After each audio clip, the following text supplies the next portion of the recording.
celebrarse un seminario internacional porque aquí juegan selecciones internacionales. Viene lo mejor de cada país y esto no es pura retórica, sino que en este caso nos hace el honor de acompañarnos uno de los más importantes y sin duda conocidos teóricos del derecho, filósofos del derecho, constitucionalista también, ya no importa si además neoconstitucionalista, esa discusión ya la tuvimos, de América Latina o de nuestro ámbito latino, que como digo es el profesor Carbonell. Conocido por su abundante producción científica, conocido por su gran capacidad como editor, por sus afanes para divulgar, en el mejor sentido de la expresión, la mejor doctrina jurídica. Les recomiendo, por cierto, el último libro, quién sabe si el penúltimo, de su editorial, que se llama Un debate sobre ponderación, y donde salimos en una foto preciosa en la portada el profesor Atienza y yo, que somos los autores de ese librito. Aprovecho para decirlo público, gracias, en nombre de Manolo y el mío, gracias Miguel también por habernos publicado eso ahora en México. Digo que es el jurista integral, que en el sentido de que cultiva la teoría, cultiva la práctica, cultiva la filosofía del derecho, cultiva el derecho positivo, trabaja en la academia con altísimo nivel y además es abogado litigante, como se dice por aquellas queridas tierras. En fin, creo que pocas veces se da la circunstancia, aunque en este seminario se da a menudo, pero en general pocas veces se da la circunstancia de que juristas tan completos pues enriquezcan seminarios, congresos, eventos científicos como este quiere ser.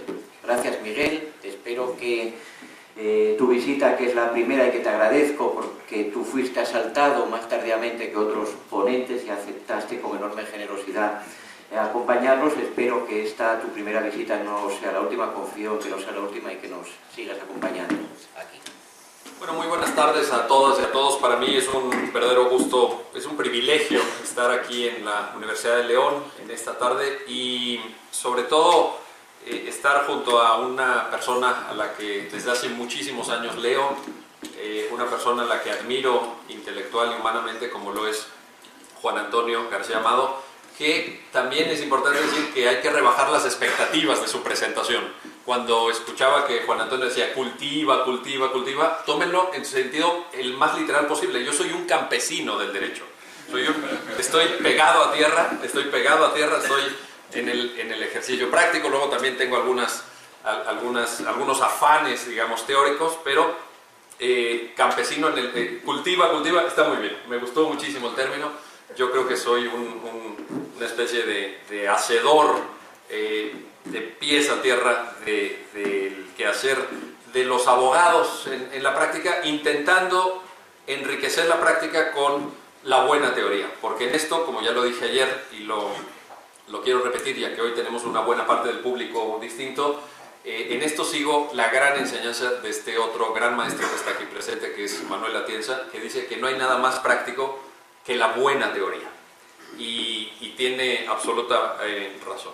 Dicho esto, voy a hacer una exposición que, después de haber escuchado la magnífica exposición del profesor Miguel Díaz, tan erudita, tan entretenida, pues lo mío va a parecer ya una cosa menor, y les pido por supuesto su paciencia para esto, y sobre todo porque están aquí, ya lo saben, pues enormes penalistas, y seguramente lo que escucharán les podrá parecer quizá un tanto banal, pero lo voy a intentar plantear desde una dimensión, una preocupación práctica.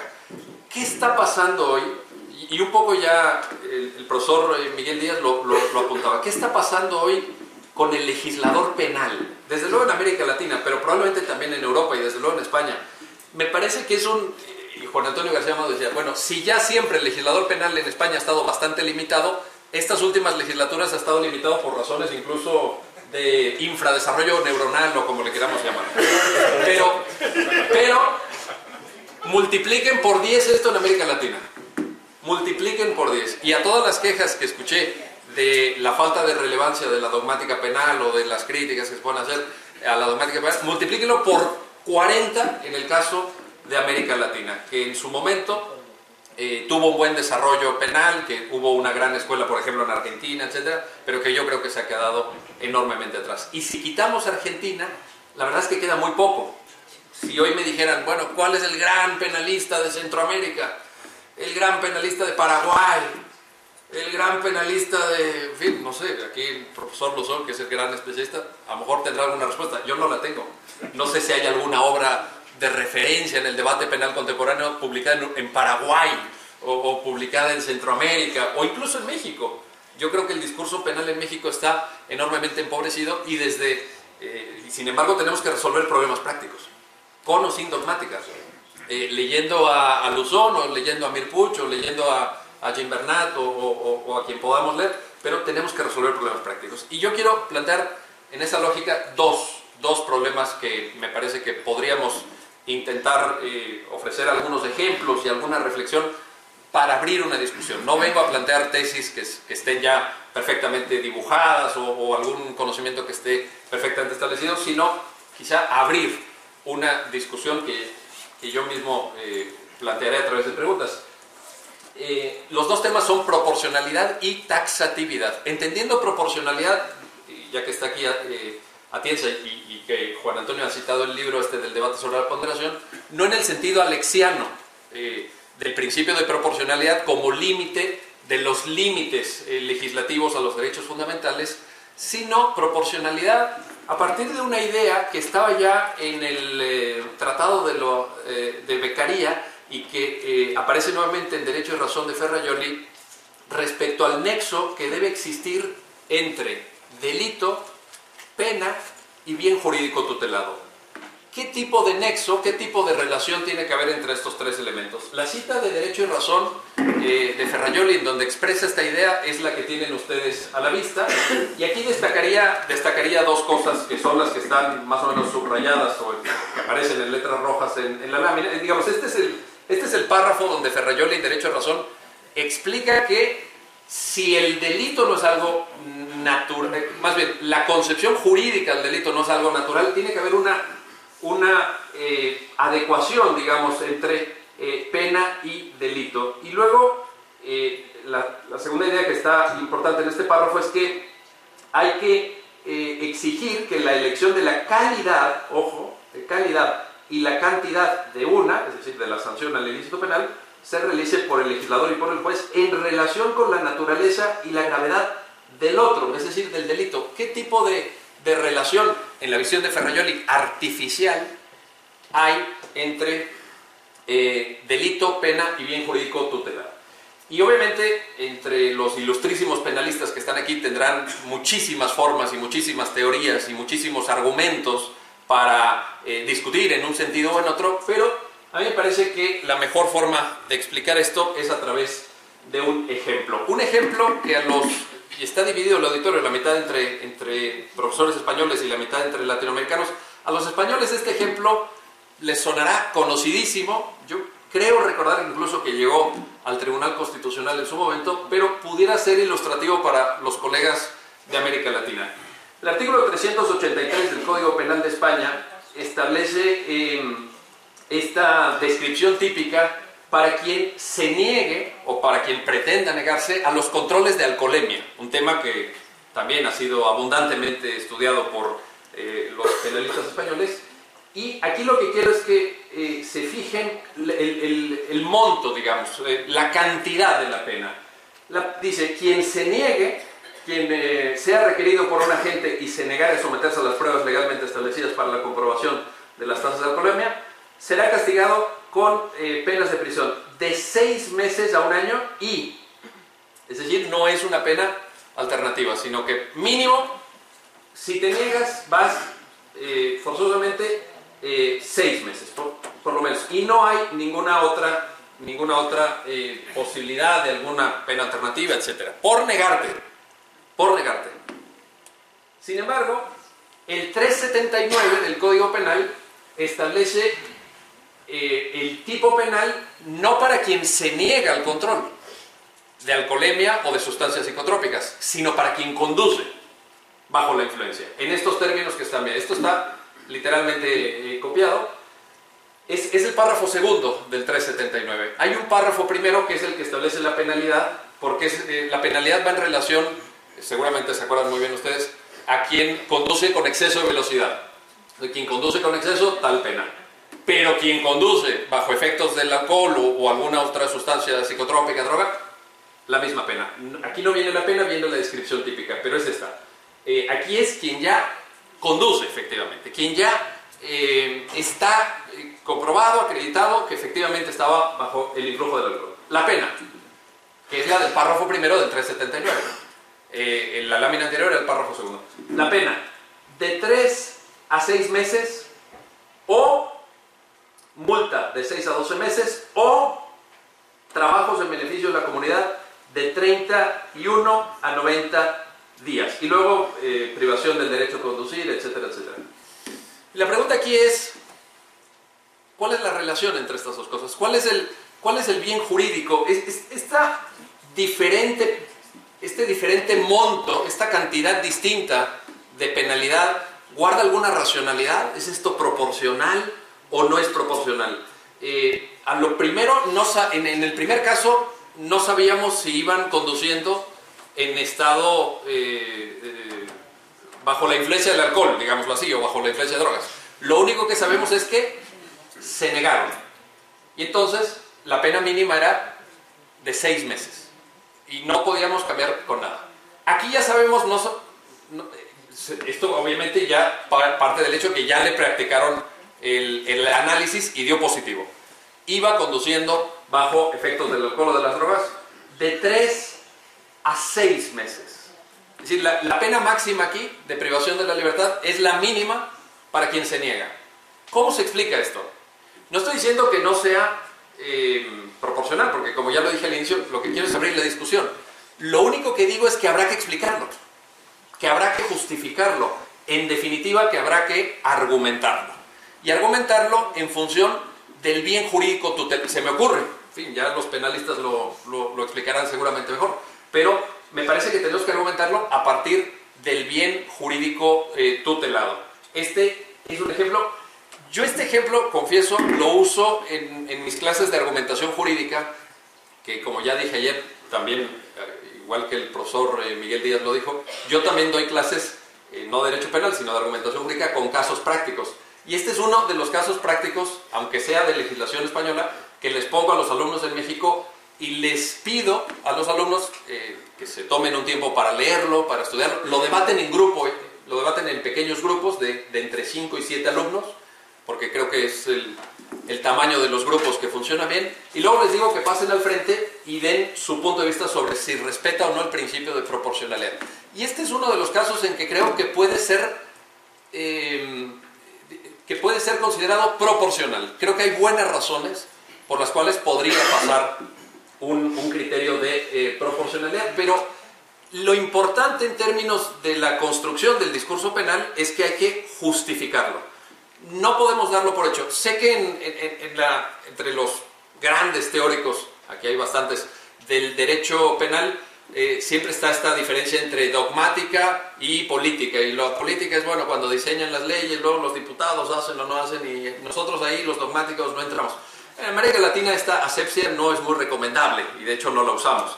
Los que nos dedicamos a dar clases, a escribir libros y todo, continuamente estamos deliberadamente intentando incidir todo lo que podamos. Si tenemos a tiro a alguien en clase que es un diputado, le estamos hablando al diputado. Si podemos influir porque publicamos en el periódico o porque tenemos algún contacto en alguna, siempre. Y si nos piden que diseñemos proyectos de ley, diseñamos todo el tiempo proyectos de ley. Es decir, esta diferencia no existe y nos nutre mucho también la discusión, y por eso es que esta comprensión de la necesidad de justificar creo que viene bastante al caso. Otro ejemplo, ahora tomado de mi propia realidad. México es un estado federal, para quienes no lo sepan, y tenemos una cosa que es difícil de entender desde Europa quizá, que es, porque es muy rara, y la verdad es que es muy difícil de explicar, que es que tenemos 32 entidades federativas y en la República Mexicana están vigentes 34 códigos penales distintos. 34, sí, esto no sé si ayudaría para vender más libros o menos libros, no lo sé. Pero 34, ¿por qué? Porque tenemos 32, que son uno en cada entidad federativa. Tenemos un código penal federal, que es el que se aplica para delitos federales en toda la República, y tenemos un código de justicia militar. Los tipos penales para la justicia castrense, digamos, ¿no? 34 códigos penales. Yo les traigo un ejemplo del Código Penal del Estado de Puebla, que es una entidad federativa vecina a la capital de la República, vecina a la Ciudad de México. Fíjense cómo regula. Quiero hacer el contraste entre dos delitos que creo que pondrán de manifiesto, al revés del ejemplo anterior, cómo no pasan el test de proporcionalidad. Fíjense cómo regula las penas para el delito de homicidio. Digamos, este es el tipo básico, el tipo general, y fíjense aquí, de 13 a 20 años. Luego, el siguiente artículo, el 317 del Código Penal del Estado de Puebla, dice, bueno, pero cuando el homicidio se comete en riña, la sanción, si se fijan, baja bastante. Cosa que también a lo mejor habría que explicar, ¿no? Habría que explicar, pero en fin, ahí está. ¿Cuánto baja? Si es el provocado, digamos, por la riña, si es el que estaba tranquilamente tomando algo y de repente llegó otro y no sé qué, y al final lo termina matando, de 2 a 9 años de prisión. Y si es el provocador, de 5 a 12. De 5 a 12. De tal suerte que si examinamos en conjunto los dos artículos, veremos que el mínimo, el mínimo inferior, digamos, en Puebla es 2 años para el delito de homicidio y el máximo son 20 años. ¿De acuerdo? Bueno, ahora vean, ahora vean cómo avanza un poquito, o retrocede por el numeral en el mismo Código Penal. En el mismo Código Penal. Si nosotros revisamos el tipo penal de secuestro, vean la penalidad mínima, 18 años, y la máxima, 50 años. Y entonces ahí decimos, oye, aquí ya hay una descompensación enorme entre el bien jurídico tutelado y la sanción que se va a imponer, porque prácticamente la mínima de secuestro prácticamente es la máxima de homicidio, y la máxima de secuestro es más del doble que la de homicidio. Es una verdadera aberración, es una barbaridad. Este es un ejemplo que la verdad también lo pongo en clase, que es especialmente fácil. Vaya, yo creo que nadie discutiría que aquí es una legislación de ocurrencia, es una legislación que no guarda el más mínimo sentido de la proporcionalidad, que se pasaron, como dicen en España, que se pasaron 20 pueblos. Creo que esa expresión se usa, ¿no? Más o menos se pasaron 20 pueblos, por decirlo de manera coloquial y de manera llana, diría García Amado. Bueno, pero la verdad es que sí, lo único que quiero poner de manifiesto es que, así como este caso es muy obvio, es muy evidente, salta enseguida a la vista, hay casos que pueden ser más sutiles, pero que de todas formas, bajo una lupa de proporcionalidad, nos convocan, nos invitan a la reflexión y nos urgen a la justificación, si es que la hubiera, que yo creo que en muchos casos no la hay. Por ejemplo, en otros ejemplos que se suelen poner, hoy no los traje en las láminas, pero otros ejemplos que se suelen poner es que hay un delito en todos los códigos penales, pero se aplica más en los estados del norte de la República Mexicana, que se llama el abigeato, entendido como el robo de ganado. El abigeato, robo de ganado, que está más sancionado en algunos códigos penales, no en todos, pero en algunos, está más sancionado en monto de la pena que la violación. Y entonces dices, no. O sea que robarse una vaca te implica irte más años a la cárcel que violar a una persona. ¿Tiene esto un sentido de la proporcionalidad en relación al bien jurídico tutelado en uno y otro tipo? Yo creo que si aplicáramos esta misma lógica y esta misma medida al conjunto de los tipos penales, podríamos sacar muy buenas conclusiones. Y aunque yo traigo, el primer ejemplo fue español, el segundo mexicano, pero estoy seguro que habrá otros ejemplos en España también, y en nuestros códigos penales de América Latina, en Argentina o en República Dominicana, en donde también sería necesario hacer este ejercicio. ¿Por qué Ferrajoli, en Derecho y Razón, subraya la importancia del principio de proporcionalidad, entendido así para el discurso penal? Porque dice que el legislador se tiene que hacer cargo, y esto es muy importante, esta es la gran idea de Ferrajoli en Derecho y Razón en este tema, porque el legislador se tiene que hacer cargo del conjunto de las penas. No, que no debería de permitirse que el legislador fuera un legislador episódico o un legislador ocurrente o un legislador, como pasa mucho en América Latina, a lo mejor también en España, de las 8 columnas. ¿Qué quiero decir? Las 8 columnas de hoy. La policía detuvo a una persona que tenía en su computadora pornografía infantil, niños tocándose, no sé qué. Sale el diputado heroico ese mismo día y dice, aquí está una iniciativa para que esto nunca vuelva a pasar. ¿Cuántos años eran antes? 15. ¿Eran pocos o muchos? No importa, van a ser 40. Y cada día lo mismo. Cada día lo mismo. Y tenemos efectivamente una regulación penal que da lugar a este tipo de aberraciones. Porque claro, los que secuestran y los que matan, afortunadamente, creo yo, no leen el Boletín Oficial del Estado o el Diario Oficial de la Federación en México. Pero si lo leyeran detenidamente o tuvieran una edición actualizada del Código Penal, a lo mejor sacando cuentas, dirían, bueno, ya secuestré a este, pero a lo mejor me conviene más matarlo. Porque en una de esas, ¿no?, la máxima de secuestro se va muy arriba. Entonces prefiero que me imputen un homicidio y no un plagio, un secuestro. Entonces creo que esto genera problemas incluso hasta prácticos y de sentido común.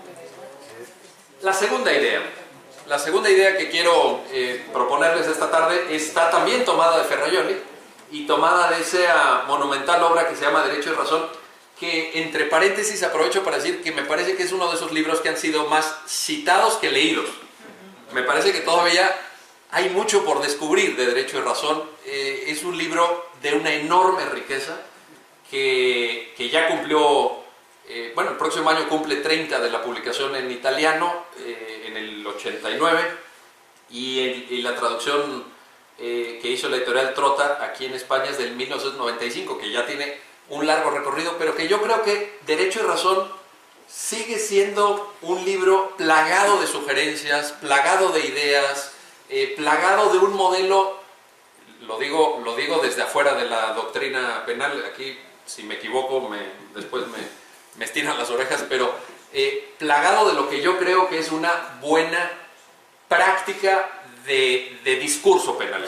A mí el discurso penal de Derecho y Razón me entusiasma. No sé si todos los penalistas opinan lo mismo, si dirán Ferrajoli es un mal penalista, no lo sé, a mí me entusiasma, me gusta mucho, y en América Latina verdaderamente ha tenido un recibimiento heroico. Cada vez que va Ferrajoli a América Latina lo reciben, en fin, porque nos dice muchas cosas, pero hay que regresar a Derecho y Razón, hay que ver. Bueno, la segunda idea tiene que ver con la taxatividad, entendida, dice Ferrajoli, como una regla semántica, metalegal, de formación de la lengua legal, que prescribe al legislador una serie de cosas. No voy a leerlo porque lo tienen ustedes a la vista, pero que en suma se podría resumir como el aspecto cualitativo del legislador penal. El aspecto cualitativo del legislador penal. Que el legislador penal nos hable con un lenguaje que tenga cierta cualidad, que tenga cierta claridad incluso. Y en esto tenía mucha razón la observación que hacía el profesor Miguel Díaz cuando se preguntaba sobre si tiene que ser tan elaborada la dogmática penal o incluso la legislación penal que no la entienda una persona común, digámoslo así, o un abogado normal, un abogado promedio, sino que esté tan elaborados los conceptos de la dogmática penal que tengan que consultar al experto del experto de no sé qué para poder entenderlo. Y yo creo que esto empata mucho con la taxatividad. No nos habíamos puesto de acuerdo, pero creo que por aquí habría alguna pista para resolver esto. Por ejemplo, el Tribunal Constitucional Español, como todas y todos ustedes saben, por supuesto, ha dicho que la norma punitiva ha de permitir predecir con suficiente grado de certeza las conductas que constituyen infracciones y el tipo y grado de sanción al que se pueda ser merecedor quien las cometa. Sanciones, infracciones entendidas en sentido amplio. Probablemente sea una sentencia que provenga de una sanción administrativa, pero que se puede extender en su lógica, en el razonamiento del Tribunal Constitucional Español, se puede extender también a la legislación penal. De tal suerte que podríamos señalar que las características de una ley penal que cumpliera mínimamente, en un punto bajo, digamos, del nivel de exigencia, que cumpliera la taxatividad, debería consistir al menos en estas tres cosas. Respecto de la acción, que sea una acción exterior y empíricamente visible. Respecto del efecto de la conducta, que constituya un daño tangible. Y respecto a la culpabilidad, que permita la adscripción causal de la acción a la persona que la lleva a cabo. Si se cumplen con estos requisitos mínimos, que luego me imagino que la alta dogmática penal podría enriquecer hasta niveles estratosféricos probablemente, pero digamos este sería como el mínimo irreductible, estaría cumpliendo. Ejemplos, casos prácticos otra vez. El artículo 179 del Código Penal de la Ciudad de México define el delito de acoso sexual, como muchos códigos, me imagino que también el Código Penal de España, en fin. ¿Y cómo lo define? ¿Qué es el acoso sexual? Fíjense, comete el delito de acoso sexual, dice el 179, quien realice sobre otra persona una conducta de naturaleza sexual indeseable para la víctima. Yo creo que aquí tenemos dos problemas, o por lo menos los abogados, que somos abogados, digamos, de a pie, no los grandes dogmáticos penales, los abogados de a pie tenemos dos problemas. Primer problema, ¿qué es una conducta de naturaleza sexual? ¿Qué es una conducta de naturaleza sexual? Segundo problema, indeseable para la víctima. Entonces, cuando a mí me toca exponer esto en clase, hoy no se facilita tanto porque estamos en un ambiente, digamos, muy formal y muy serio, con muchos profesores y catedráticos, pero con alumnos, que a veces es más distendido, y procura uno hacerlo distendido, porque si no los alumnos terminan durmiéndose, y hay que procurar ahí animar un poco, ¿no?, la clase. Lo que hago es pedirle a algún alumno que pase al frente y no sé si Juan Antonio quizá te importaría. No. Es muy sencillo. Les pido 30 segundos de paciencia. Lo que hago es sencillamente esto. Lo tomo de la mano. Nadie diría que esto es una conducta de naturaleza sexual entre el profesor García Amado y un servidor. ¿Estamos de acuerdo? Exactamente. Ahí ha dado en la clave. Pero sin embargo, un saludo normal, como podría ser un saludo entre dos colegas, que se prolonga un poco más de lo normal, que puede extenderse un poco más, alguien podría interpretar... Gracias, perdón. Ha sido un placer. Alguien podría interpretarlo como una conducta de naturaleza sexual. ¿Vieron ustedes el rostro y la composición corporal de Juan Antonio García Amado? Pregunta, ¿podría alguien decirme, aquí hay grandes penalistas, ¿podría alguien decirme si Juan Antonio García Amado deseaba que siguiera el apretón de manos o no lo deseaba? ¿Sí? ¿Sí lo deseaba? ¿Así lo deseaba? No vuelvo a presentar a ningún conflicto. O podría alguien podría decir, no sé, por aquí está la señora, ¿no? A ver, su esposa podría decir, no, yo vi la cara de Juan Antonio y lo que quería era salir corriendo inmediatamente, deseaba salir corriendo y dice, ¿por qué invité a este tío? A ver qué otro día se me ocurre esto. Bueno, la pregunta es esta. Fíjense en el elemento que tiene el tipo. O sea, todo esto surge ¿por qué? Por una palabra. Una palabra que está en la ley. Está en la ley penal, que es que sea indeseable para quien la recibe. Fíjense ustedes esto. ¿Quién puede interpretar esto a la luz del principio de taxatividad y de los requisitos que estaban en la lámina anterior? Yo lo veo muy complicado.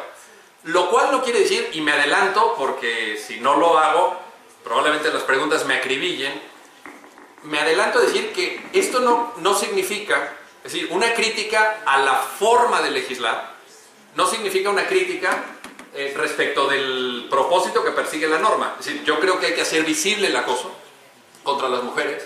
Yo creo que hay muchísimo acoso y que es absolutamente intolerable. En esto no quiero que nadie tenga duda de mi propia convicción. Y en América Latina es verdaderamente una plaga, porque si en España por supuesto que hay violencia de género y por supuesto que hay acoso contra las mujeres, pero en América Latina es multiplicado aquí sí, no por 10 ni por 40, por 10,000 veces. Es decir, cada mujer que sale a la calle es objeto de miradas, es objeto en el transporte público muchas veces de tocamientos, y no de tocamientos ligeros, sino de tocamientos bruscos, es decir, unas cosas verdaderamente aberrantes, por no decir asquerosas. Pero, es decir, no es un argumento en contra de la figura del acoso, es un argumento que intenta preguntarse si legislando así, contribuimos a resolver el problema o abrimos flancos que pudieran traernos otros problemas. Y no quiero tampoco, digamos, cargar las tintas, pero pongo estas preguntas. Por ejemplo, en muchos casos de acoso, en la práctica, y a mí me ha tocado defender algunos, por ejemplo, la jurisprudencia mexicana dice, basta con la declaración de la víctima. Es decir, dado que normalmente es una conducta de realización oculta, pues tampoco puedes tener muchos testigos. Es decir, yo, porque ahora le agarré la mano a Juan Antonio aquí enfrente de 60 personas o 80 personas, pero podría perfectamente haberme esperado a que los dos fuéramos al baño y en el baño realizar la conducta de naturaleza sexual, cualquier cosa que ello signifique, indeseable para la persona que la recibe. Bueno, no habría testigos. Bastaría con la declaración de la víctima para el ejercicio de la acción penal. Lo que pasa es que yo ahí el problema que veo es que estamos rebajando muchísimo el umbral probatorio. Y ojo, no dije para condenar, dije para el ejercicio de la acción penal, que son dos momentos claramente distintos, pero que causan un dolor de cabeza enorme, porque imagínense ustedes intentar explicar en su trabajo, en el trabajo de cada uno de nosotros, que estamos enfrentando un proceso penal por un delito de naturaleza sexual. Estás acusado, imagínense un profesor acusado de acoso. En ese momento pasa a un estatuto de paria, ¿no? A un estatuto de indignidad prácticamente, y lo único que hay es una declaración de la víctima. Con eso es suficiente. Y luego dicen, no, bueno, si la declaración de la víctima no es muy consistente, si por ejemplo no se adecúa a las máximas de la experiencia o no guarda una cierta correlación lógica, pues entonces lo que hacemos es sostenerla con un dictamen pericial. ¿Saben qué pasa con los dictámenes periciales? Es una prueba pericial psicológica, que muchas veces en la práctica, por lo menos en América Latina, no sé cómo será en España, se hacen dictámenes psicológicos de muy baja calidad. De muy baja calidad. De tal suerte que, por ejemplo, no menciona el peritaje la metodología empleada, no cita fuentes científicas, usa formatos, ya, porque son peritos de las fiscalías. Y entonces, como los peritos de las fiscalías tienen muchísimo trabajo, les dan unos formatos donde lo que tienen que llenar, la fecha, el nombre de la entrevistada, o del entrevistado en su caso, etcétera, etcétera, y luego tienen una sección más o menos amplia, a veces 3 páginas, a veces 5 páginas, y ese es el dictamen psicológico que junto con la declaración de la víctima sirve para el ejercicio de la acción penal, para acusar formalmente a alguien ante un juez.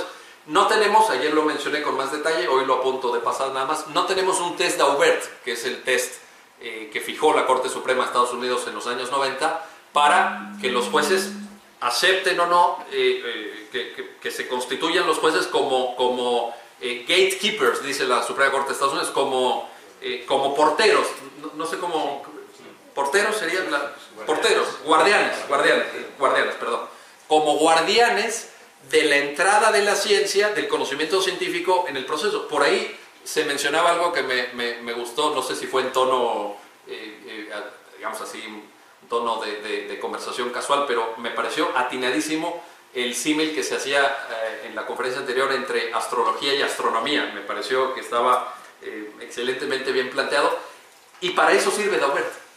Daubert sirve para eso, porque, pues sí, alguien te podría decir, oye, no, es que la astrología, ¿no?, también tiene un método, también tiene una evidencia, la influencia de Cáncer en Libra, sí, bueno, todo eso está muy bien, pero ¿un juez tiene que aceptar eso?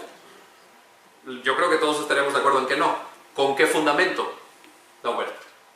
Ese es el fundamento. ¿Tenemos en América Latina algo parecido a Daubert? No. Y entonces, fíjense las consecuencias enormes que puede tener esto para la vida. Es más, se los digo con enorme franqueza y transparencia, para la vida de cualquiera de nosotros.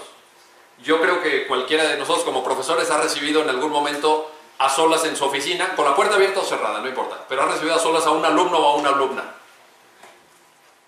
Pues bajo este umbral probatorio tan debilitado para por lo menos para cierto ejercicio de la acción penal en tratándose de delitos sexuales, yo les recomendaría que no lo hicieran nunca más. Y si han ido al lavabo con algún colega, o peor, con algún alumno, tampoco, nunca más lo hagan. Espérense a que salga del lavabo y no sé qué. Porque una conducta de naturaleza sexual puede ser incluso una mirada. ¿Una mirada puede ser una conducta de naturaleza sexual, sí o no? ¿Puede ser? Sí, porque siempre piensa alguien, pues le agarró las nalgas o le agarró el pecho, no sé qué. Pues si están dos personas usando el migitorio, por ejemplo, y una dice, oye... ¿Es una conducta de naturaleza sexual, sí o no? ¿Indeseada para la víctima, sí o no? ¿Entra en el tipo penal? ¿Basta la declaración de la víctima? ¡Pum! Ejercicio de acción penal. Toma. Todo esto pensarán, no sé, a lo mejor visto desde España o escuchado desde España, y dicen, oye, esto está muy exagerado, esto no debe pasar. Pasa todos los días. Todos los días. Las fiscalías de delitos sexuales de América Latina están llenas de estos asuntos. Llenas de estos asuntos. Lamento decir, porque a lo mejor no es un comentario políticamente correcto, que en algunos casos son verdaderos abusos sexuales, y en otros un porcentaje importante no lo son. Son denuncias falsas. Digo, sé que esto es políticamente correcto, decir, pero ¿cómo va a haber una mujer que se rebaje a acusar? Les estoy hablando de la práctica. Esto es así, hay denuncias falsas. ¿Cuántas? Algunas. Porque yo lo que he visto en la práctica es que se usa esta acusación, particularmente en el tipo penal de acoso, se usa no propiamente desde el punto de vista de la trascendencia penal que pueda tener, porque es difícil que se llegue a una sentencia condenatoria. No es improbable, pero es complejo, pero se usa para ganar estratégicamente puntos cuando uno tiene, por ejemplo, un litigio laboral, o cuando están peleando por la custodia de los niños en un proceso de naturaleza familiar. Los que han llevado en la práctica procesos de divorcio saben que los procesos de divorcio pueden convertirse en una batalla atroz. Personas que en algún momento de su vida se quisieron, terminan usando todo lo que tienen, incluyendo los hijos, para pelearse entre ellos y para cobrarse facturas reales o imaginarias. Esta es una forma de cobrar una factura. Esta es una forma. Y es una forma de obtener buenas indemnizaciones también en materia laboral. Esto es un comentario desde la práctica. Yo sé lo que he visto. Que hay abusos sexuales reales. Millones todos los días. Y que hay que proteger a esas víctimas, hay que protegerlas bien, sin duda. Y que hay que visibilizar el acoso, porque muchas veces el acoso en América Latina se tolera, porque parece algo, bueno, sí, le tocó las nalgas, pero fue de pasada. No, eso no se tiene que permitir jamás, nunca, por ningún motivo, en ningún contexto. Pero hay que legislar bien, porque si no, de otra manera tenemos esto. Cuando el tipo penal del 179 dice indeseable para la víctima, me da la impresión que está haciendo depender la acreditación de un elemento del delito de la pura voluntad de la víctima. Y fíjense ustedes en esta que nos acaban de reformar hace escasamente una semana, el Código Penal Federal en México, para disponer este tipo penal. el artículo 199, por si luego lo quieren buscar y quieren ir a la fuente, que es siempre lo más recomendable para que no se queden con una lámina de PowerPoint o un comentario en una conferencia, les recomiendo que vayan a la fuente. Dice, a quien contacte a un menor de edad, a una persona que no tenga capacidad de comprender el hecho o a una persona que no tenga capacidad para resistirlo por medios informáticos y le requiera imágenes, audio o video de actividades sexuales explícitas, actos de connotación sexual, cualquier cosa que ello signifique, o le solicite un encuentro sexual, se le impondrán de 4, fíjense nada más, de 4 a 8 años de prisión. Y aquí la pregunta, evidentemente, seguro que será interesante para los de la dogmática penal, es ¿y qué es un encuentro sexual? ¿Una invitación al cine es un encuentro sexual? ¿O tiene que ser una invitación al hotel? ¿No? Vamos a ir al hotel. ¿Qué estamos haciendo? ¿Qué está pensando el legislador penal cuando escribe esto?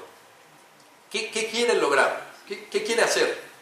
Y me parece que estamos abriendo una línea también de ocurrencias, de cosas que a lo mejor tienen una buena intención. No dudo que tengan buena intención, porque yo creo que todos los que tenemos hijos adolescentes o pasamos por la adolescencia de nuestros hijos, nadie desea que los estén acosando sexualmente, que haya acoso cibernético y que les pidan, que les manden ahora las famosas fotos estas del sexting. Y todo esto hay que evitarlo.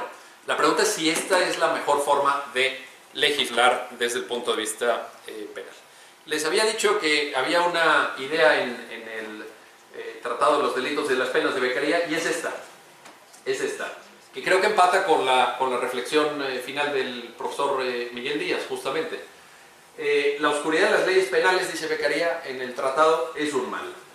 Pero este mal se hace mayor cuando las leyes están escritas en una lengua extraña para el pueblo, que lo ponga en la dependencia de algunos pocos, no pudiendo juzgar por sí mismo cuál será el éxito de su libertad o de sus miembros, en una lengua que forma de un libro público y solemne, uno casi privado y doméstico.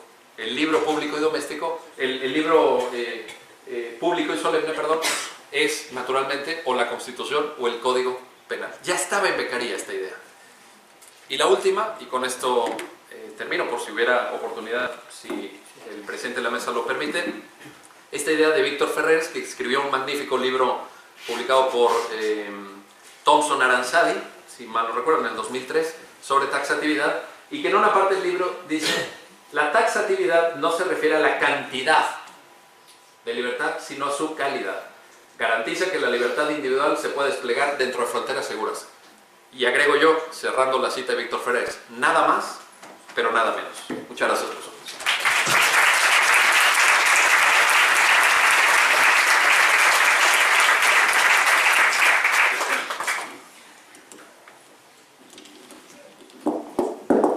Muchas gracias, querido Miguel, por la exposición y por la valentía y por las ganas de provocar y por ser tan estupendamente incorrecto desde el punto de vista de lo políticamente incorrecto. Permítame que haga un paréntesis. Ahora, para una cuestión puntual, antes de pasar al diálogo. Me han visto haciendo una cosa muy fea que reprochamos a los alumnos, que es andar escribiendo en el móvil y demás. Discúlpeme porque al mismo tiempo estaba gestionando algunas cuestiones que no podían esperar en relación con el evento. Pido disculpas y en particular a ti, Miguel, aunque ya te había dicho que a lo mejor tenía incluso que salir durante tu exposición. Perdón por eso, que no está bien, pero estaba en estado de necesidad burocrática. Bueno, pues creo que la exposición, por su calidad y su provocación, merece un debate y abrimos el turno de palabra. Rafael Hernández Marín, que también suele ser incorrecto. ¿Qué día llevamos, madre mía? Una palabra muy breve sobre lo que ha dicho de la exigencia brevemente de precisión en el lenguaje penal que nos has tirado, creo, hacer a yo, hay que hacer un par de observaciones. La primera, esa exigencia que no se tiene que dirigir solamente al legislador penal, sino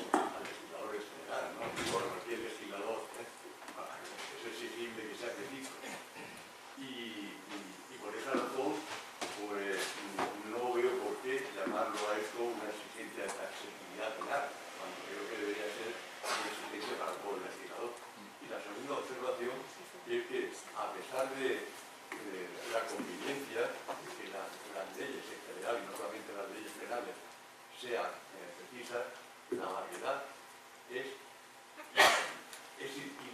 no se puede eliminar, ¿no?, del lenguaje. Por muy preciso que queramos hacer una definición, lo único que hacemos, pongo un ejemplo, no sé si lo recordaré exactamente, la expresión trato degradante del artículo 170 y pico, 71, creo, 73, ¿no?, del Código Penal. Algunos intentos de definición de sentencias de la sala segunda, ¿no? No recuerdo exactamente, pero era algo así como todo acto que intente humillar a la víctima o alguna cosa semejante, ¿no? De manera, pues, física o mental o algo así. Que aquí no sigue esa definición que intenta precisar ese término, simplemente distribuir la variedad, no la elimina, distribuir la variedad entre los términos usados para definirlo. O sea que no pretendamos que eliminar completamente la variedad del lenguaje, porque es imposible, ¿no? 30 segundos nada más para decir, estoy de acuerdo que todo legislador debe ser lo más racional posible. En el libro de Contribución a una teoría de la legislación de Manuel Atenza hay incluso algunas pautas de lo que él llama el legislador racional, que es una figura que ese libro habría que reeditarlo y regalarlo a todos los candidatos incluso para llegar al Congreso de los Diputados para que intentaran hacer mejor su trabajo. Pero en materia penal, no tendría yo que decirlo porque aquí están los grandes penalistas, pero en materia penal es especialmente importante. Sí, por la claridad, la definición. Exacto. Ahora, desde luego que, y en esto también creo que estamos de acuerdo, una ley no tiene por qué ser un diccionario. Una ley no tiene por qué definir cada uno de los términos que usa. Pero ni puede hacerlo. Ni puede hacerlo. Pero no tendría ni siquiera sentido intentarlo, siquiera. Pero sí es verdad que podríamos, utilizando el concepto de taxatividad, poner algunos límites al legislador penal en el sentido de decir, por lo menos regula conductas puramente externas, conductas que sean denotativas, como dice Ferrayoli en Derecho de Razón, para que las podemos observar. Y cuando las podemos observar son materia de prueba. Pero cuando son puramente internas no pueden ser materia de prueba. El ejemplo, Juan Antonio García Amado, cuando estaba tomado de mi mano, ¿quería salir corriendo, sí o no? ¿Deseaba salir corriendo o deseaba que continuara el apretón? ¿Alguien lo puede probar? ¿Alguien lo puede suponer o lo puede inferir? ¿Pero lo puede probar? Ahí está el problema. Por eso yo creo que la taxatividad sí aporta. Vamos a pasar. Listo. Manuel Atienza, por favor. A mí me ha gustado mucho tu exposición y ha sido también muy ilustrativa y entretenida. Yo lo que quería decirte era algo muy parecido a lo que ha dicho ahora Rafa Hernández Maíz. Es lo siguiente, que concuerdo también contigo, por cierto, en que el libro de Ferrayoli, del Derecho de Razón, es un gran libro. A mí es el que más me gusta de toda la obra de Ferrayoli, incluso más que el de Principio Iuris. Pero, aquí viene el pero. Ferrayoli tiene una idea del derecho y particularmente del derecho penal, en ese sentido digamos muy cerca a Beccaria. Ya, cuando uno lee a Beccaria, pues está muy bien Beccaria, pero uno se sorprende en algunas de las cosas que dice Beccaria. Y una de ellas, y me parece que Ferrayoli no anda muy lejos de pensar esto, Beccaria dice que el juez no debe interpretar. Si su propósito es que estén escritos los códigos de tal manera que no haya que interpretar. Y yo tengo la impresión que a veces una idea de fondo que aparece en Ferrayoli es esta. Y claro, esto sencillamente no puede ser. Y de hecho, cuando uno busca cuál es la teoría de la interpretación de Ferrayoli, pues prácticamente no hay teoría de interpretación, o no es nada interesante. Como pasa, por cierto, con lo que yo creo que es el gran modelo que él sigue, que es el modelo kelseniano. ¿Y qué es lo que dice Kelsen sobre la interpretación? Pues lo que dice es casi nada, y desde luego de poquísimo le puede servir al jurista práctico. Entonces, claro, la cuestión no está en que uno diría, hacemos caso a Ferrayoli y parece que lo que quiere decir es que las normas penales deben evitar términos valorativos, de especial tipo de vaguedad, si se quiere. Y yo diría, me parece que no. Inevitable, con cuidado y tratando de ser lo más precisos posibles. Pero digo que ahí está el problema. Claro. O sea que yo me temo que la idea que subyace a lo de Ferrajoli es algo así, y por eso conecta con su posición que llama cognoscitiva de la jurisdicción. Claro, el juez resulta que lo único que tiene que hacer es conocer. Solamente se puede conocer lo que ya existe, ¿no? Existen ya los significados o algo así. Y ese es el peligro, yo creo, de la insuficiencia, ¿no?, de Ferrajoli. Entonces, por eso es la pregunta, Miguel, que yo te haría. ¿Estarías de acuerdo en una regla que dijera legislador penal, no uses nunca términos valorativos? Ya veo, por los gestos que haces, es una pregunta con la que me puedo callar. No, es una pregunta muy profunda, creo, y están dando aquí los grandes penalistas, no sé, seguramente contestarán mejor ellos que yo. Yo creo que no es una cuestión de blanco o negro, términos valorativos, sí, o sea, yo creo que hay grados, y hay grados de vaguedad, el término que usaba Rafael Hernández Marín, porque bueno, vaguedad, no la vas a poder eliminar al 100%, sí, pero tampoco, o sea, creo que es una cuestión de grados. Y creo que en esto sí, Ferrajoli es muy exigente con el modelo de juez. De hecho, creo que, por ejemplo, la relectura que más urge de... Exigente o equivocado, son cosas distintas. Muy exigente es un término valorativamente positivo, encomiástico. Equivocado es lo contrario. Pero yo empecé diciendo que a mí Derecho y Razón me entusiasma. A mí también. Me entusiasma. Yo creo que es un gran libro y creo que es un libro que cuanto más veces lo lees y cuanto más... ¿Pero es erróneo en este aspecto? Te va a llevar al huerto, te quiere llevar al huerto, aguanta. Defiéndeme. Aguanta, Miguel. No, a ver, yo creo que justamente lo que te quiero decir es que esos 3 primeros capítulos de Derecho y Razón, donde plantea el problema del cognoscitivismo y el modelo de juez, y el modelo de prueba, que está en las primeras 150 páginas de Derecho y Razón, es la parte que más urge releer de ese libro. La parte donde también puedes estar de acuerdo en todo o en parte, pero creo que tiene muchas pistas muy buenas. Sobre todo porque, a lo mejor no es un problema español. Yo les aseguro que en América Latina la lectura de esos capítulos de Derecho y Razón sería enormemente útil para jueces penales que son, lo voy a decir con diplomacia, espero, muy ligeros a la hora de dar por probadas ciertas cosas y a la hora de condenar. Se condena con elementos bajísimos. Las cárceles de América Latina están llenas de personas que seguramente si hubieran tenido un juicio en España por los mismos hechos, no hubieran sido condenadas. Entonces esa parte yo creo que sí vale la pena, y vale la pena reivindicar un modelo estricto y exigente de jurisdicción, que es lo que hace Ferrajoli en Derecho. Vamos a ir haciendo las preguntas cada vez más rápidas. Pablo Olorino. Miguel,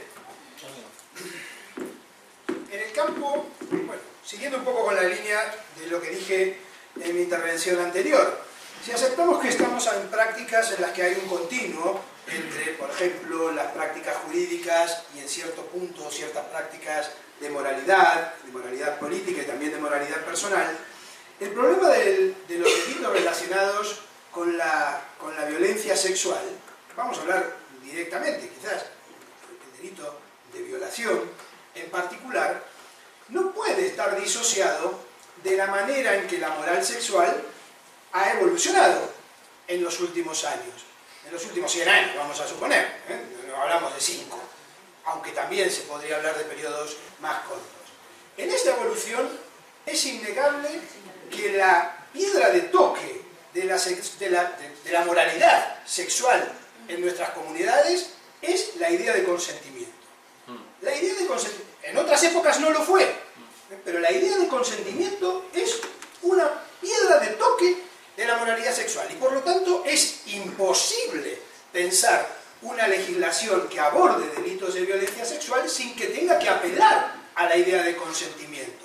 La pregunta que yo te hago en estos momentos en que el concepto de violación ya deberíamos dejar de entenderlo como un concepto criterial, esto es, que se define a partir de ciertos criterios que todos compartimos, sino que deberíamos empezar a pensarlo como un concepto esencialmente controvertido, donde las voces que se están alzando desde el feminismo están defendiendo concepciones alternativas de este concepto, que inevitablemente también van a apelar a la idea de consentimiento, pero que también van a ser de la idea de consentimiento una idea esencialmente controvertida. Mi pregunta es, ¿cómo pensás que podríamos, esto ya en sentido muy ligero, ¿no?, porque va a ser un pensamiento fugaz, podríamos resolver desde el punto de vista penal, cuando nosotros incorporamos el consentimiento en un tipo pensando en los problemas probatorios, porque es imposible hacer el juego en la ley penal diciendo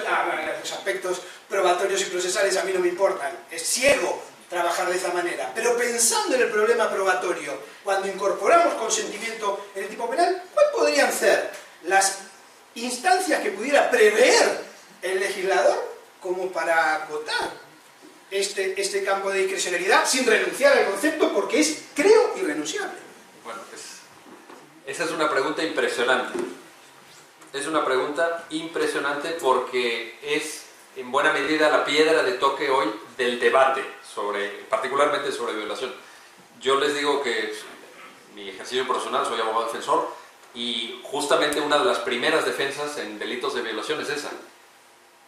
No hubo violación porque hubo consentimiento.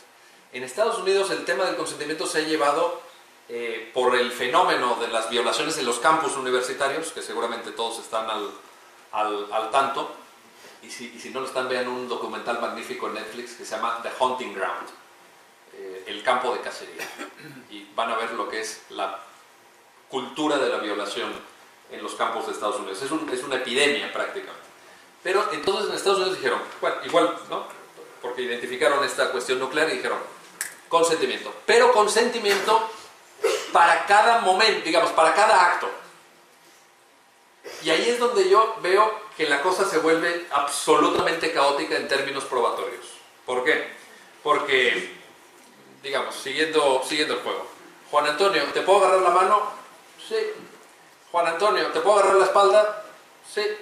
Juan Antonio, ¿te puedo agarrar la pierna? Sí. No. Ya. Pero espera, tú imagínate esto en la práctica. Dos adolescentes de 20 años en un dormitorio universitario. Entonces uno dice, a ver, ya le dije lo de la mano, ya le dije lo de la... ¿Qué era después? La espalda, creo. Ya le dije lo de la pierna. ¿Qué sigue ahora? ¿Qué le tengo que...? No sé si me explico. Llega un extremo en que tienes que estar ya... bueno, ahora cuando llega ya un momento ya un poquito más de intimidad, bueno, ahora te puedo agarrar. ¿Y eso cómo entiendes que pueda funcionar en la práctica? Esa fue la pregunta que yo te hice a ti. Bueno, ya lo sé, pero que quiero decir que la palabra consentimiento, que es la piedra de toque, lo repito, y por eso lo identificaste de manera magistral, pero en términos probatorios, ¿cómo lo hacemos? ¿Cómo lo hacemos? Porque hay un sinfín de matices, de zonas grises, a ver, yo entendí que sí quería, porque resulta que daba muestras de que sí quería, pero luego resulta que no quería. O resulta como este tipo penal, que era indeseable. ¿Cómo interpretas eso? Es decir... Si me permites una interrupción, pero Miguel, entonces, si el legislador incluyese el término consentimiento, ¿iría en contra de lo que dice Ferrajoli? No, yo creo que se puede incluir. Yo creo que se puede incluir. Se puede incluir el término consentimiento, pero quedará abierto. Por ejemplo, yo ahí tendría en términos probatorios una pericial psicológica.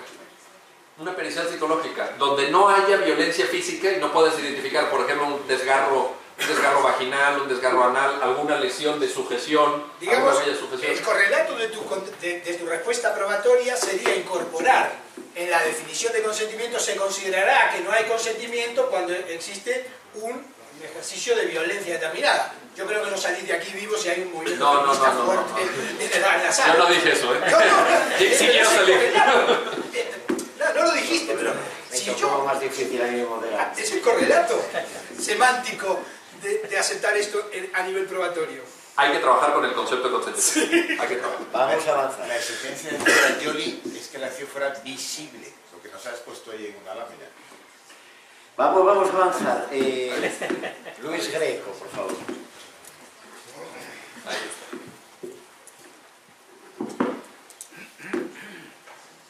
Sí, no me interesa discutir la violación ni cuestionar las reservas probatorias que usted tiene. Yo las comparto. Estoy de acuerdo en principio con todas las dificultades que mencionan y me preocupan también.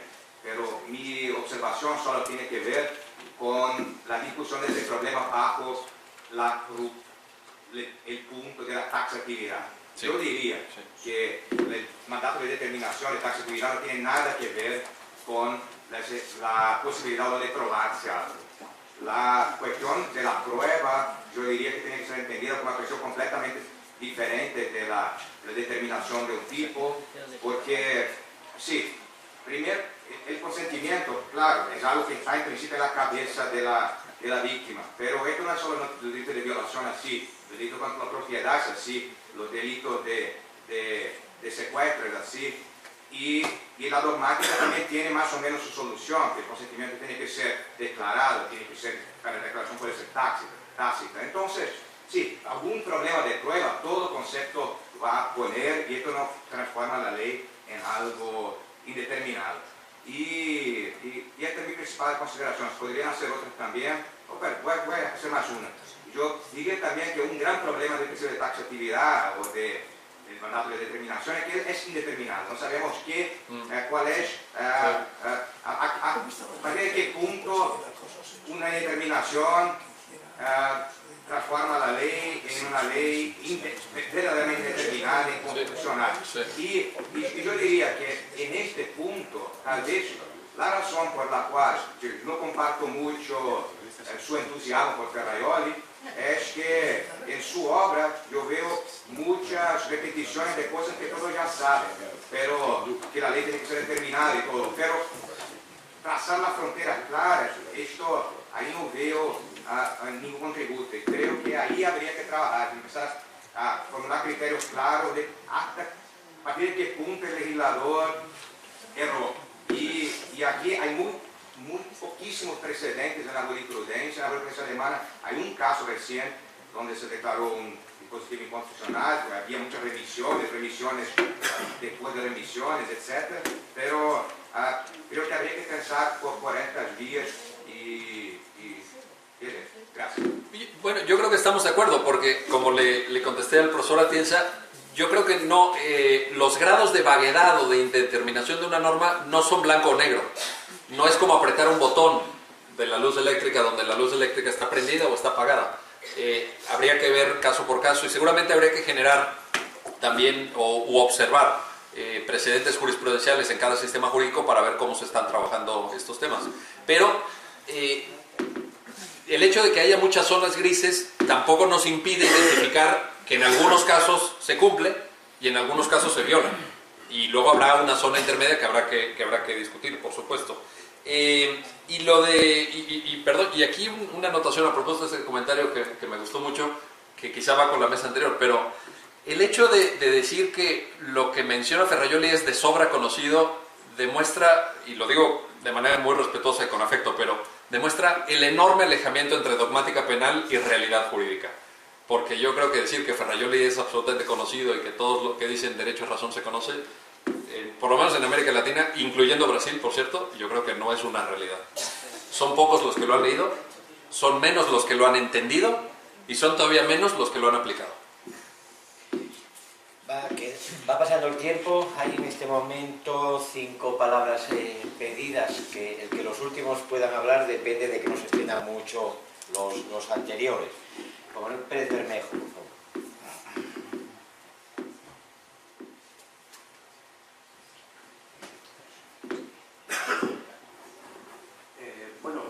Enhorabuena por tu ponencia y en realidad mi intervención que aspira es a despojar del estigma de cientificidad y yo defiendo que los dogmáticos deberían trabajar con batas blancas y un bolígrafo aquí en el bolsillo delantero, ¿no? Entonces, para eso me voy a aprovechar de el test Dober que has mencionado, ¿no?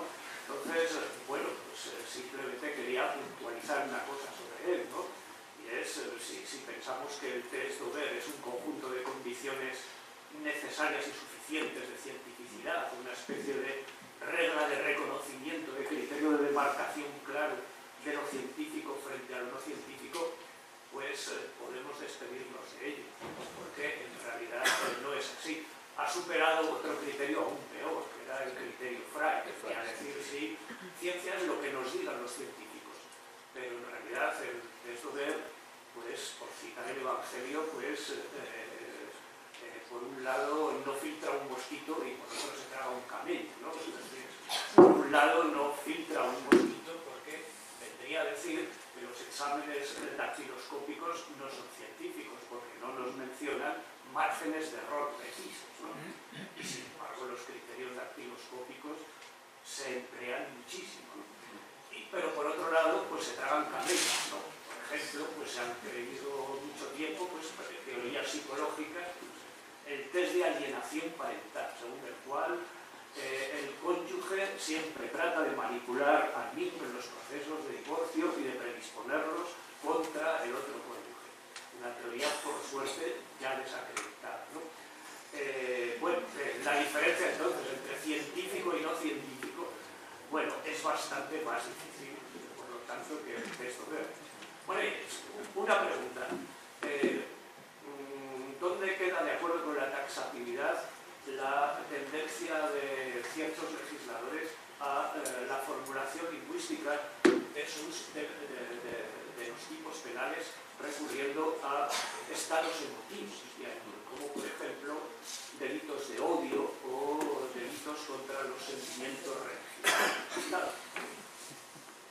A ver, yo creo, respecto a lo primero, el test Dober, yo creo que tiene que ser, o al menos creo que pudiera ser positivamente utilizado como una carga argumentativa. ¿A qué me refiero? Puede ser un principio a partir del cual el juez tenga que justificar por qué admite o no admite en juicio una cierta evidencia científica y por qué le da un valor y no otro. Entonces creo que como punto de partida, ahora efectivamente, cuando en Daubert, la Corte, que luego se incorpora en el 2000 a las Federal Rule of Evidence, en la 720, cuando dice la Corte, el juez es el gatekeeper, pues también dependerá del juez.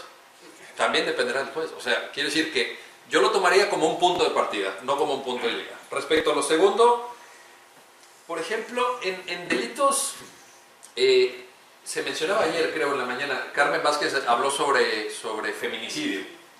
Y yo creo que sí hay, en México hemos librado algunos de nosotros una batalla muy fuerte para que se tipifique el feminicidio como separado del homicidio. Y nos han criticado, bueno, ya se imaginan ustedes la cantidad de críticas que hemos recibido, pero al final ganamos esa batalla. Y la ganamos en buena medida porque creo que intentamos demostrar argumentativamente que se podían acreditar estos estados emotivos de odio. Es decir, ¿cuál es la diferencia entre una persona que mata a una mujer, digamos, de un disparo en una escena violenta de intercambio de disparos a 30 metros con un arma de fuego y un homicidio a una mujer en su casa por parte de su pareja que muere acuchillada? ¿Hay una diferencia o no hay una diferencia? Yo creo que hay una enorme diferencia. Hay una enorme diferencia. Y esto es lo que justifica, por ejemplo, la tipificación del feminicidio. Y en ese sentido se puede, yo creo que sí se pueden someter a prueba fidedigna y rigurosa estos estados emotivos. Me quedo con lo de odio. Los demás estados emotivos lo dejaré aparte. Quizá no los entiendo tanto, pero lo de odio yo creo que sí. Creo. Bueno, sigo rogando encarecidamente brevedad y que formulemos las preguntas del modo más concreto posible. Nuestro amigo de la UNAM.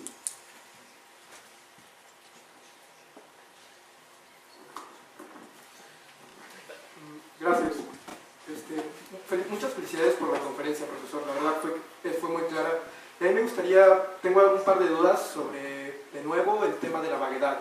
Y este tema me parece puede dividir distinguirse en dos. Uno, si se puede eliminar la vaguedad del lenguaje jurídico, y dos, si se debe hacer. En términos de si se puede, en el concepto del derecho Hart, cuando habla de vaguedad, antes de pasar a sus preguntas recurrentes, dice que por lo menos hay dos tipos de vaguedades. Una vaguedad cuando un concepto se configura por una serie de elementos concomitantes y se sustrae un concepto, ya no nos queda claro si es o no, como en el caso del ajedrez, un ajedrez sin reina sería o no ajedrez. O una vaguedad de grado cuando un concepto no queda bien claro cuál es el límite del mismo. Como por ejemplo decir que alguien es alto. Nos queda claro que alguien de 1,90 es alto, que alguien de 1,60 no lo es, pero uno de 1,74, uno de 1,73... Es una pregunta que viene desde Grecia. A lo que voy es, ¿se puede eliminar esta vaguedad del lenguaje? Mi respuesta es, en ciertos casos, sí. Yo soy de la idea de que sí se pueden usar términos precisos que eliminen la vaguedad. Por ejemplo, se podría decir en la ley, si alto fuera la cuestión, que a partir de 1,74 ya se considera y a partir de 1,73 no, en un término más legal. Aquí vimos el delito de acoso cibernético, en el cual se hacen ofertas sexuales a la víctima. Se podría decir que la oferta explícitamente tendría que pedir por sexo y así se eliminaría un poco la vaguedad de ese lenguaje. Yo creo que se puede, por lo tanto, eliminar la vaguedad de ese lenguaje. Sin embargo, no estoy seguro del todo de que deba hacerse, porque al eliminar a veces la vaguedad, el legislador fija un límite conscientemente, probablemente arbitrario, entre lo que es y lo que no lo es, y le quita una facultad al juez que a mí me parece en algunos casos debería de respetarse, que es la facultad de determinar en ciertos casos si encuadra o no en un supuesto. Así que no estoy del todo seguro si en todos los casos debe eliminarse la vaguedad, pero hay ciertos medios que sí nos permiten palearla, al menos de manera somera. Y eso es lo que pongo sobre la mesa. Gracias, profesor. Rápidamente, ¿se puede eliminar? Pues no. ¿Se puede disminuir? Sí, si hacen bien un poquito su trabajo. Hay un artículo muy bueno sobre esto de José Juan Moreso en Doxa. Y justamente, retomando esta línea argumentativa de Hart, lo que dice Moreso es que si tú, en un afán de disminuir lo más posible la vaguedad, empiezas a buscar términos muy concretos, muy específicos, podrías caer en un vicio de infrainclusión. Es decir, que incluyas menos supuestos de los que deberías haber incluido, etc. Yo creo que en el texto de Moreso está la respuesta sobre si se puede o no se puede, y si se debe o no se debe, porque ahí está la franja. Es decir, cuando hablas en términos legislativos, está la franja. En cuanto a que si el juez deba decidir o no, yo en materia penal ahí sí sería muy cuidadoso, porque que el juez decida si entra o no. No porque crea en el juez autómata, ni que crea que el juez no debe interpretar, pero darles demasiadas atribuciones a los jueces penales, yo intentaría ser cauto. Diego Luzón.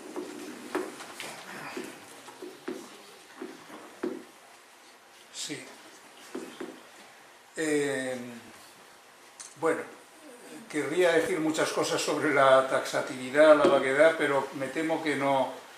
Voy a decir tres cosas sobre tres cuestiones, tres ejemplos que ha puesto el ponente sobre la primera parte de su brillante y divertida, amena ponencia. Sobre la proporcionalidad. Primer ejemplo, el de la negativa a declarar, a someterse a la prueba de alcoholemia, penada en el Código Español con pena de prisión de 6 meses a 1 año, unida a una privación del permiso de conducir de 1 año a no sé cuánto tiempo más, o por el contrario, por el delito de conducción bajo la influencia probada de una tasa de alcoholemia superior a X, que se supone que está influyendo en el modo de conducir, que sorprendentemente tiene pena de prisión de 3 a 6 meses. Por cierto, sustituible por multa o sustituible por trabajos en beneficio de la comunidad. Me ha parecido, aquí, primera pregunta y segundo, mi reflexión, me ha parecido que el ponente ha dicho que aquí sí estaría probada la proporcionalidad. Mi pregunta sería, ¿por qué es proporcional castigar más cuando no se comprueba, cuando no está probada la influencia del alcohol, que cuando sí se comprueba? A no ser que se haga el argumento que ha hecho el legislador en España y que hicieron en las discusiones parlamentarias algunos, a ver, es que la negativa a la prueba de alcoholemia es peor que conducir con influencia de alcohol. ¿Pero por qué? Y se argumenta, no es desproporcionado castigar más. Es peor porque es una desobediencia a la autoridad y además seguramente es que está mucho más borracho, pero muchísimo más. Y entonces a lo mejor había que castigarle por un delito de peligro concreto, porque iba ya ciego, etcétera, etcétera. Entonces, claro, si esto es así, primero se está buscando un bien jurídico diferente, no es un delito de peligro para la seguridad de las personas, sino una negativa, una desobediencia a la autoridad, unido a una sospecha de posible mayor tasa de alcoholemia. Bueno, si eso es legítimo o no, a la hora de considerar proporcional o desproporcional, a mí no me convence en absoluto la solución por la que ha optado el legislador español. Pero el juicio de proporcionalidad debe argumentarse racionalmente diciendo, es que los intereses no solo del bien jurídico o bienes jurídicos afectados, sino de la gravedad y peligrosidad, no ya para el caso concreto, sino en abstracto, de una conducta superior a la otra. Pero habría que argumentarlo. Entonces mi pregunta es, ¿considera el ponente que realmente es peor la negativa a someterse a la prueba de alcoholemia, o es que le he entendido a conducir con una tasa de alcoholemia excesiva ya aprobada, o le he entendido mal? Segundo ejemplo, el del abigeato.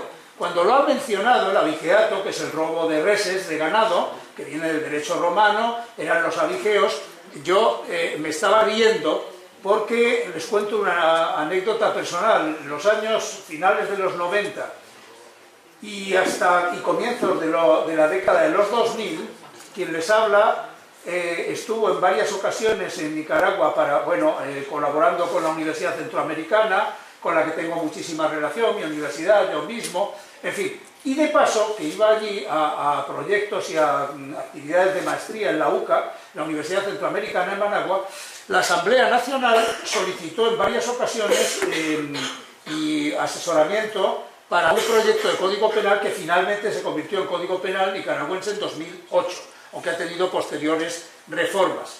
En aquellas sesiones de asesoramiento mías con otro catedrático español, González Cusack, buen amigo, gran amigo nuestro, que iba también allí, nos llamó la atención muchísimo que en el proyecto inicial de la Asamblea, propuesto por la bancada sandinista de izquierdas, estaba el delito de abigeato con una pena claramente superior a la del homicidio.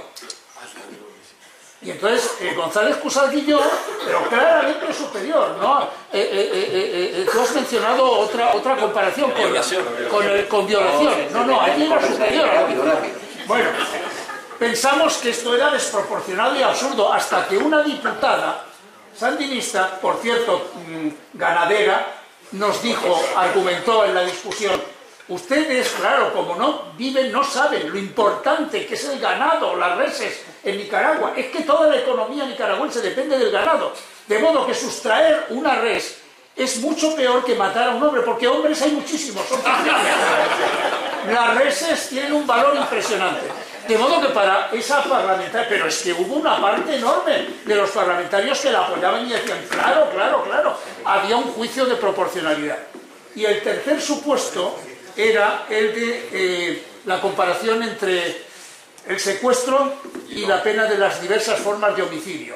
Bueno, yo tengo que decir que a mí me parece que este es un caso de desproporción absolutamente disparatada y que no se puede fundamentar con argumentos de bien jurídico, de intereses que se quieran, de ninguna de las maneras. Porque por mucho, es verdad que el ponente ha mencionado el homicidio simple en el Código Penal del Estado de Puebla, y ha mencionado también los homicidios especialmente privilegiados por ser en riña, lo cual es muy discutible, porque la riña sí, es un caso de provocación, es un homicidio provocado, y se supone que como se han acalorado, por eso merece todavía menos pena que el homicidio simple. El ponente ha mencionado el homicidio simple, y seguro que tienen homicidio cualificado o asesinato, se llama en derecho español, seguro que las penas del asesinato son mayores, pero claro que la pena de un secuestro o plagio, con la terminología que se utiliza en algunos países latinoamericanos como equivalente pues, a lo que había en derecho romano, de someter a esclavitud a quien era un hombre libre. No, para acá. Que eso tenga pena. A ver, la pregunta es, ¿se puede justificar nuevamente? ¿Hay alguna justificación posible para que la libertad de la persona coaccionada, secuestrada, y el patrimonio de quienes, y la libertad de voluntad de quienes son extorsionados mediante la amenaza y la exigencia de rescate tengan mayor pena que acabar con la vida de un ser humano, pues habría una posibilidad de argumentar. ¿Sabe cuál es? Que un sometimiento a esclavitud dura toda la vida y dura muchos años, mientras que el homicidio simple es una cosa del momento emocional y habría argumentos, y entonces ya no sería tan desproporcionado. Lo que quiero decir es que los argumentos de proporción o desproporción no pueden ser puramente intuitivos, hay que explicitarlos. Esta es labor de la dogmática, no sé si es de la dogmática o de la política criminal, pero en cualquier caso son actividades que el jurista penalista puede hacer con argumentos nuevamente racionales, convincentes, no convincentes, objetivos, intersubjetivos. Nada más. Bueno, la verdad es que intentaré ser muy cauteloso porque yo creo que no necesitan que venga un abogado mexicano a explicarles a ustedes sobre el Código Penal español. Ustedes sabrán si es proporcional o no. En las discusiones que tenemos en México, que a lo mejor están equivocadas, y si usted me reconviene terminando, yo lo acepto perfectamente, y al contrario, me llevo a México los argumentos que ustedes se sirvan compartirme. En las discusiones que tenemos en México hemos llegado a la conclusión de que sí es proporcional, porque la negativa a someterse al control de alcoholemia pone la actitud de negativa pone en riesgo a toda la comunidad, porque entonces no sabes quién va conduciendo en estado inconveniente o no. Mientras que la conducción en estado de influencia alcohólica o tóxico o de drogas, etcétera, es un caso. Y por eso es que es más grave la negativa. Esa sería la respuesta. Pero si cualquiera de ustedes, incluyendo desde luego usted, me dice que estoy equivocado, lo acepto inmediatamente, no tengo ningún problema. No, si lo que yo quería era justamente esa explicación que no la has dado. Exacto, sí, por falta. Y bueno, yo creo que lo de Nicaragua, de la diputada ganadera, yo creo que no se justifica. Serán muy importantes las vacas, pero la vida es más importante.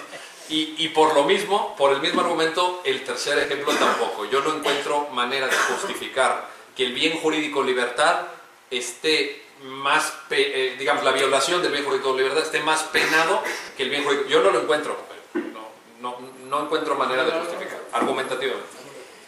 Bueno, vamos a agrupar las 4 palabras que quedan y yo diría, tómenselo como un reto personal.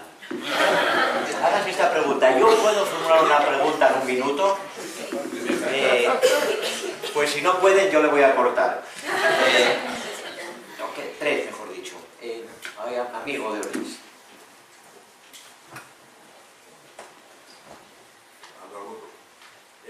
Buenas tardes. Yo no soy un cultivador, soy un gladiador del derecho. Y soy área. Entonces, a ver, yo no entiendo que esos fueros internos de la víctima no se discutan. Por ejemplo, si yo digo que alguien se ha llevado mi coche y lo ha utilizado sin mi permiso, nadie entra en el debate de si entro ni me hacen una psicológica ni nada. Se supone que efectivamente me han hurtado el vehículo. Si yo digo que me han sustraído la cámara fotográfica, es decir, apropiarse de algo ajeno contra la voluntad de sus dueños, nadie lo discute. A mí me sorprende y me molesta que en los delitos contra la libertad sexual se esté discutiendo esto. Yo tengo algo muy claro, que además está resuelto jurídicamente, desde el punto de vista legal, curiosamente, con la Ley de Protección de Datos. Es decir, a mí me reclaman si yo quiero estar en una base de datos y tengo que decir expresamente sí o no. Y una mujer, si la violan, hablando claramente, si la violan, tiene que justificar que se opuso y que dijo que no. Pues claramente, si no expresamente ha dicho que sí, evidentemente es una negativa. Y por lo tanto yo creo que entrar en ese debate, y siempre sale el debate en cuanto a la libertad sexual, y no sale con otros delitos. Yo creo que ahí hay un machismo exagerado que sigue perdurando en nuestra sociedad y que hay que eliminarlo y erradicarlo ya de una vez. Y a mí me ha tocado defender de unos lados y de los otros. Creo que Muchas gracias, Bueno, no cumplido. perdón, claro. José Manuel. Manuel Paredes.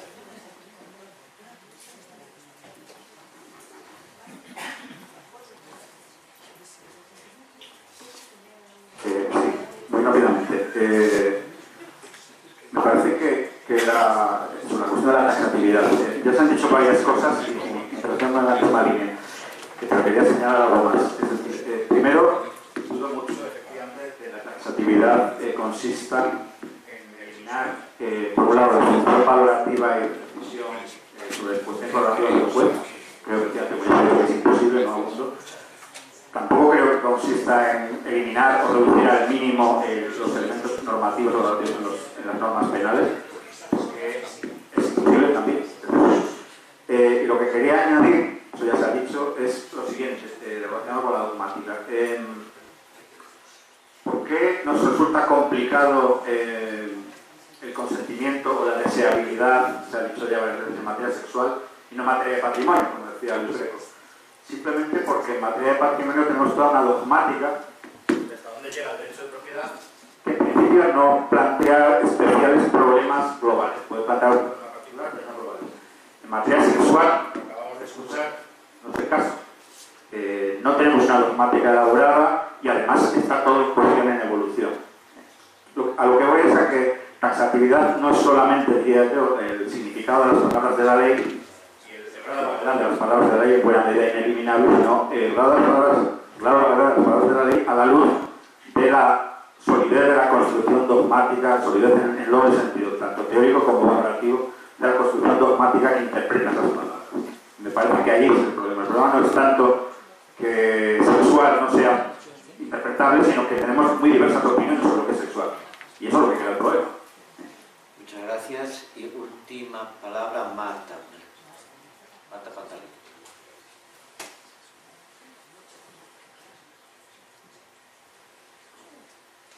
Bueno, muchas gracias. Yo voy a intentar cumplir la regla de un minuto porque entiendo que este auditorio es tan cualificado. A estas horas no está para escuchar a nadie, mucho menos para escucharme a mí. Y yo quería simplemente retomar una pregunta de la ponencia que a mí me parece muy importante y me preocupa mucho que si puede el legislador disponer de un elemento que dependa solamente de la voluntad de la víctima.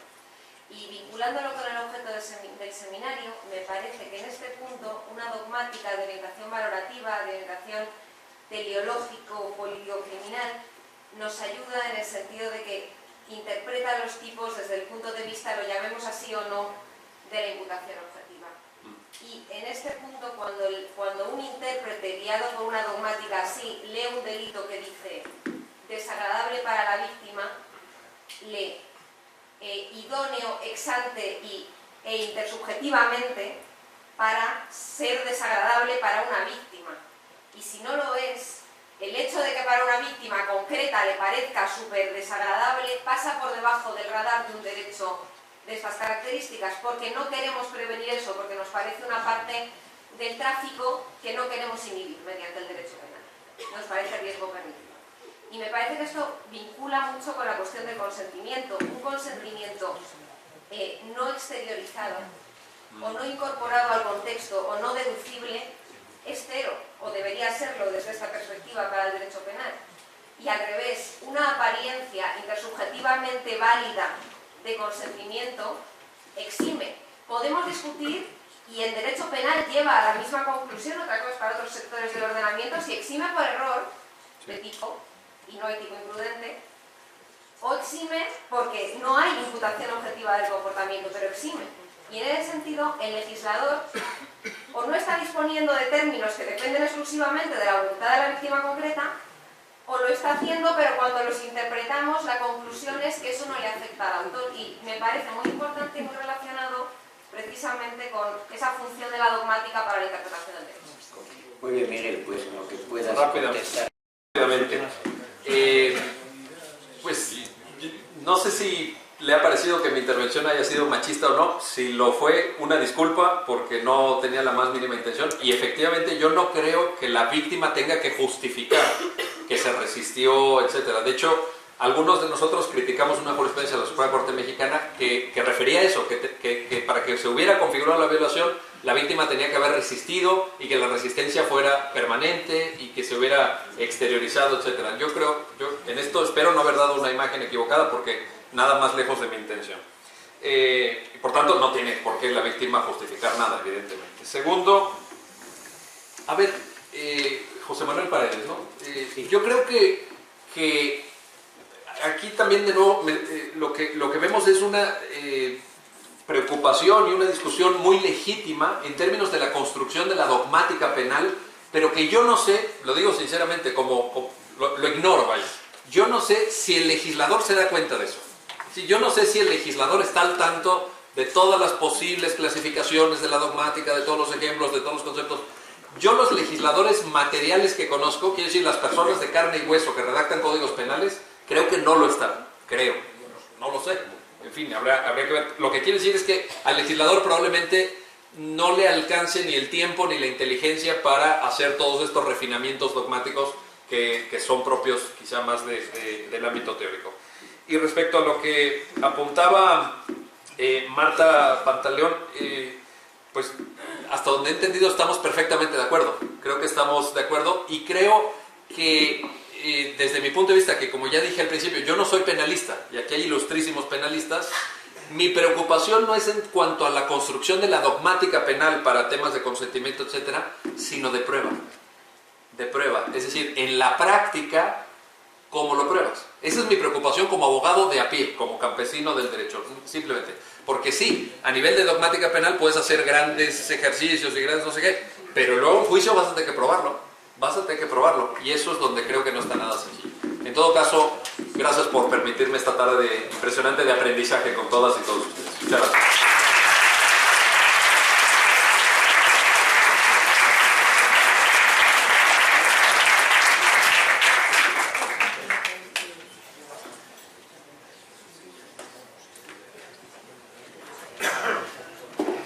Bueno, muchas gracias, querido Miguel.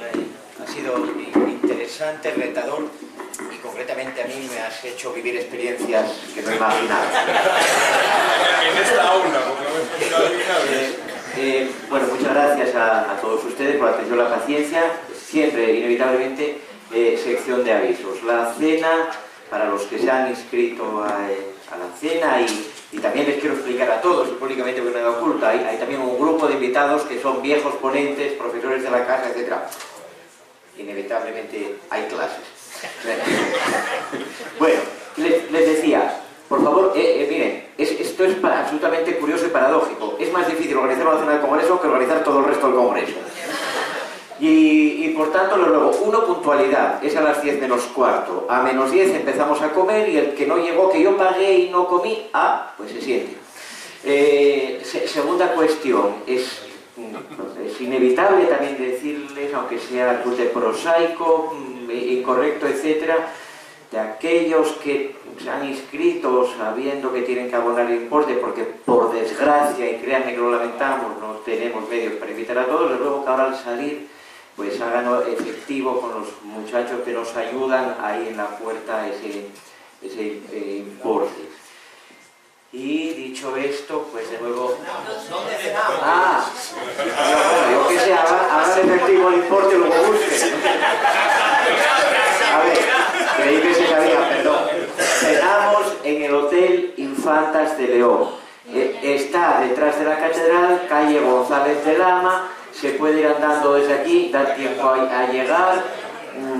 Está González de Lama número 3, muy cerca de la catedral, muy cerca de un gran espacio de aparcamiento que hay justo detrás de la catedral. Bueno, ¿y quién no tiene el Google Maps en el móvil? Y en cualquier caso, ahí en la entrada, si alguien tiene dudas, yo lo digo. Gracias y hasta mañana.